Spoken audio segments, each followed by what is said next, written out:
local failure. Thank you.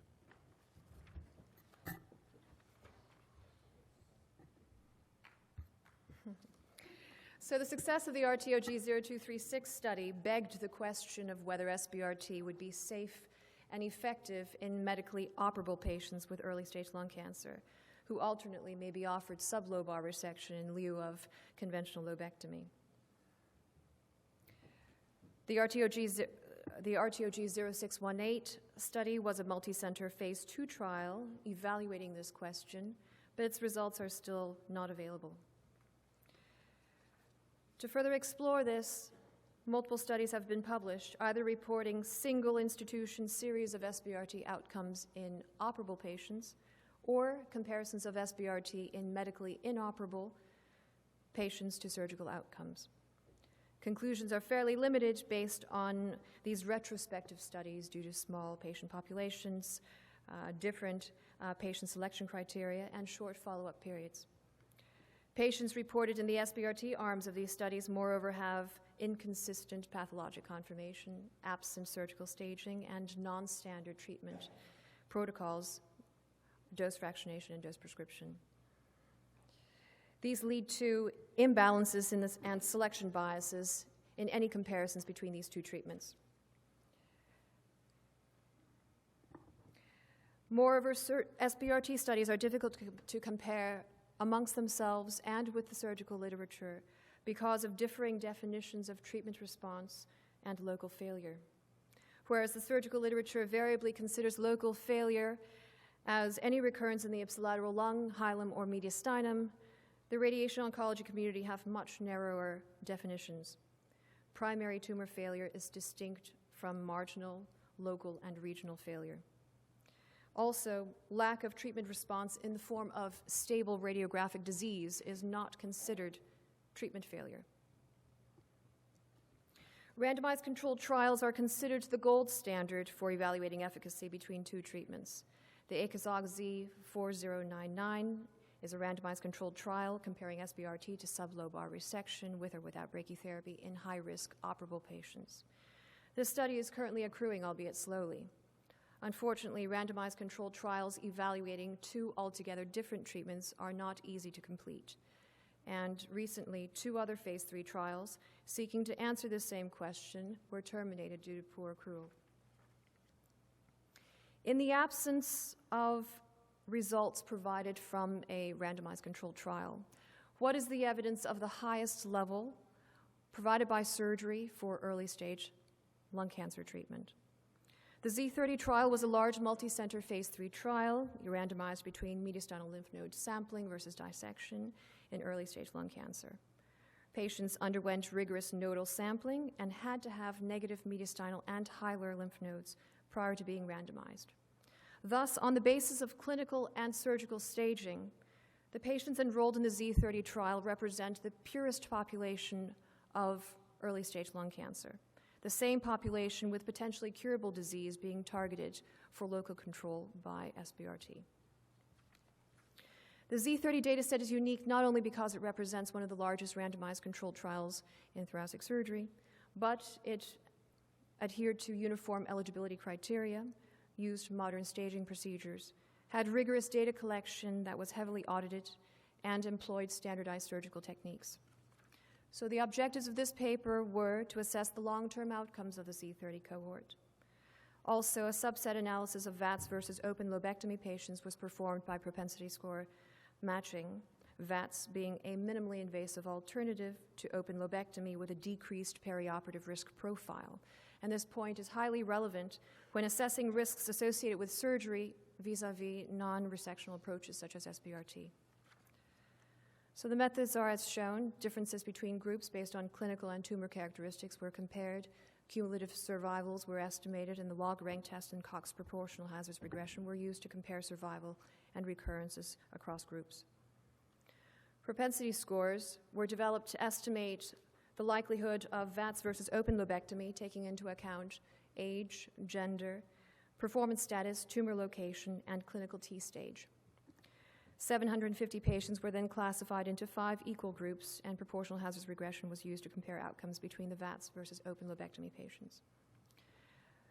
There were specific definitions in the Z30 trial for local, regional, and distant failure. The patient characteristics in the Z30 trial are as shown. 57% of the patients were pathologic T1, 43% were pathologic T2, 13% were N1 positive on final analysis, and 2% were N2 positive. The median follow-up was 6.7 years. The median overall survival for T1 patients was 9.1 years. For T2 patients, 6.5 years. Median disease-free survival was not reached in either T1 or T2 groups. Local disease-free survival at 5 years was 95% for the T1 patients and 91% for the T2 patients. Of the patients who were evaluated for recurrences, 1% of the T1 patients had purely local relapse. 3% amongst the T2 patients did.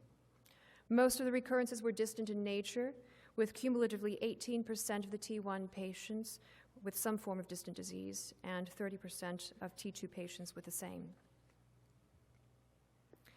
To address the perception that local recurrence rates following SBRT may be equivalent to those of lobectomy, this table was configured to compare the best to date SBRT data, the 0236 data, with the Z30 long-term outcomes.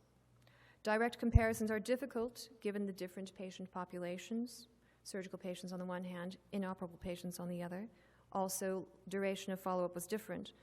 But the local control for T1 patients was 95%, for T2 patients was 91% at 5 years. In the 0236 study, it was 91% at 3 years. In the subset analysis of VATS versus open lobectomy, in the Z30 cohort, there were no differences in T, N, or overall stage between the VATS and open lobectomy groups. With regard to long-term outcomes, there was no difference between overall, disease-free, and local disease-free survival between the VATS and open lobectomy patients. The median overall survival was not achieved in the VATS group. There was also no difference in the freedom from development of new primary tumors between the VATS and open lobectomy patients. So in summary, the median overall survival for the pathologic T1 patients was 9.1 years. In the pathologic T2 patients, 6.5 years. 5-year disease-free survival was 77% and 58% respectively. Local control at 5 years was 95% in the T1 patients, 91% in the T2 patients. There was no significant difference in long-term outcomes between VATS and open lobectomy in the propensity-matched analysis. The limitations of this study are that it represents a retrospective analysis of the Z30 cohort. There's a small sample size of the patients undergoing VATS lobectomy, and there was loss of follow-up regarding recurrence patterns and development of new primary tumors. So in conclusion, a secondary analysis of the Z30 trial provides long-term outcomes that may be used as benchmark data against which SBRT outcomes must be compared. Before SBRT is considered a valid alternative to surgery for early-stage lung cancer in operable patients, long-term outcomes must be critically evaluated. And accrual to Z4099 is central in comparing these two treatments for early-stage lung cancer in high-risk operable patients. Thank you.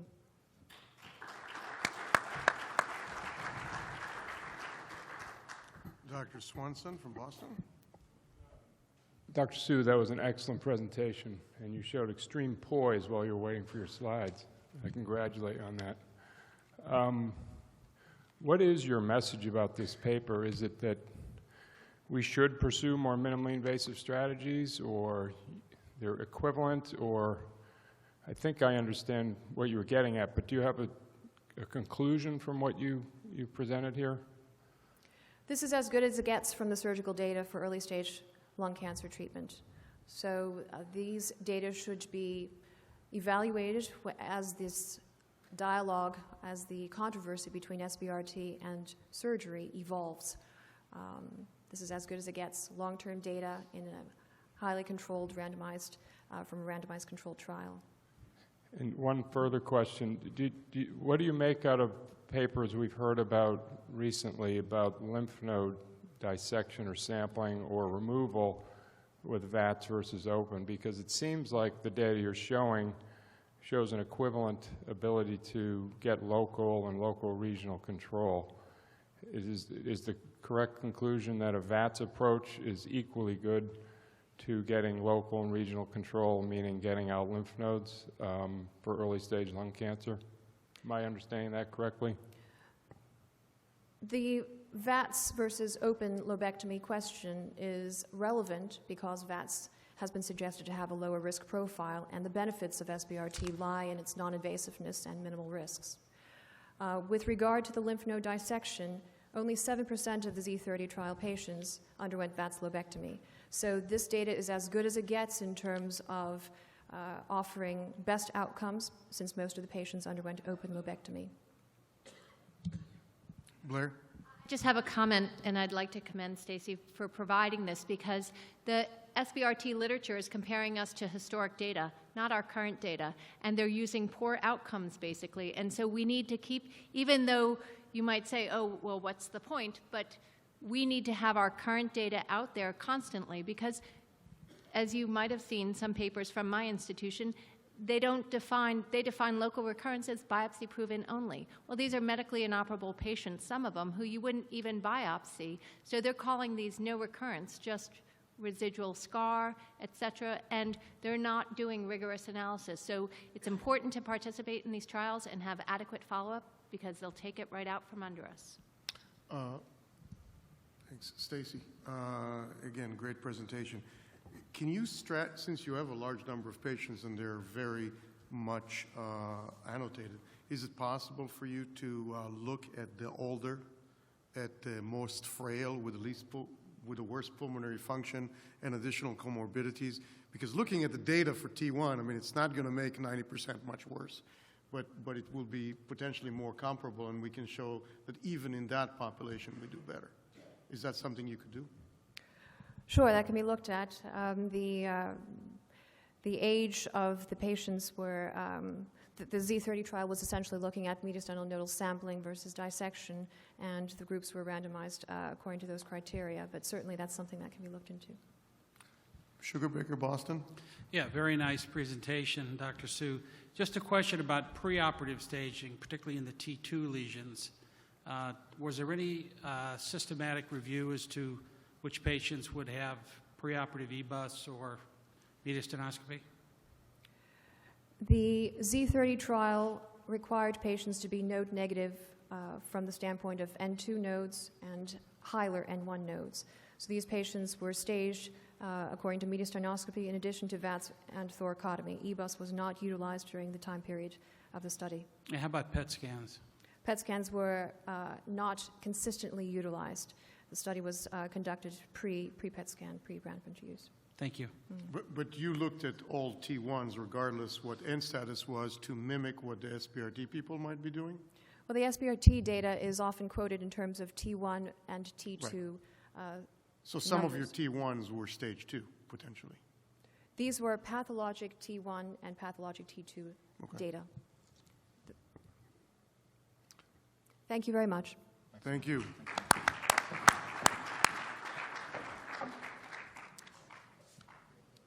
Good. So you know what? We should congratulate ourselves because we finished 15 minutes ahead of schedule.